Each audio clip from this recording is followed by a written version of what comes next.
Good day everyone, I am Sahara Mantil and I will be explaining my Venn diagram about the three models of community organization according to Jack Rothman, namely locality development, social planning, and social action. But before I explain each part of the diagram, let me first give a short idea. So these three models are different approaches on how we create change in a community. So they all aim to improve people's lives, but they differ in how change is achieved, who is involved, and what strategies are used. So let me start with the locality development. So this model focuses on people's participation and unity. So the main idea here is that change should come from the community itself, no? Instead of outsiders solving the problem, the people are encouraged to work together, share ideas, and decide on what actions to take. For example, let's say if a barangay has a problem with waste management, instead of waiting for the government, the residents can organize cleanup drives, create rules, and even educate each other. And what makes this model unique is that it values the process, not just the outcome. Meaning, even if the solution takes time, what matters is that people learn how to cooperate, communicate, and build relationships. So the reason why this is important is because when people are involved, they develop a sense of ownership. They feel that the project is theirs, so they are more committed to sustaining it. However, one limitation is that this approach can be slow or gradual. Okay, especially when people are trying to reach consensus. Also, sometimes deeper issues like inequality may not be fully addressed because the focus is on harmony, just like what mom discussed and said to her lecture that locality development focuses on consensus building. Next is the social planning. So this model is more technical and expert driven. No, instead of focusing on participation, it focuses on data, on research, and careful planning. So professionals like social workers and planners study the problem and design solutions based on evidence. Let's say for example, in improving a health system, experts gather data, analyze needs, and create a structured plan. So the advantage of this model is that it is efficient and organized. No? It is very useful for large scale problems that require technical knowledge. But the limitation is that people are not always actively involved.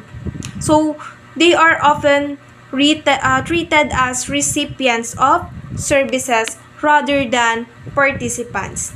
Because of this, sometimes the solutions does not fully match the real needs of the community. So the reason behind this approach is that some problems are too complex, so they require professional expertise. However, without community input, the solution may lack relevance. So the data from the community is very important in this part as well. So now let's move on to social action. So this model focuses on justice, on power, and advocacy. It recognizes that in society, there are inequalities and some groups are disadvantaged. Because of this, people need to organize and fight for their rights. For example, if informal settlers are being evicted without relocation, they may organize protests or write petitions and negotiate with the government. Unlike locality development, this model is more confrontational. It is not afraid of conflict because it believes that change sometimes requires pressure on those in power. So the strength of this model is that it directly addressed injustice and inequality. It gives a voice to those who are often ignored. However, it can also lead to conflict and division, especially if different groups have different interests, no?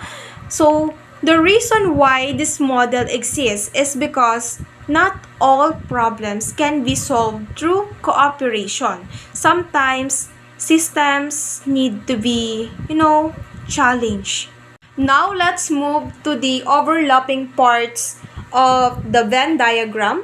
First is the locality development plus social planning. So here, both aim to solve community problems and improve conditions, but they differ in approach. One focuses on participation while the other focuses on technical solutions.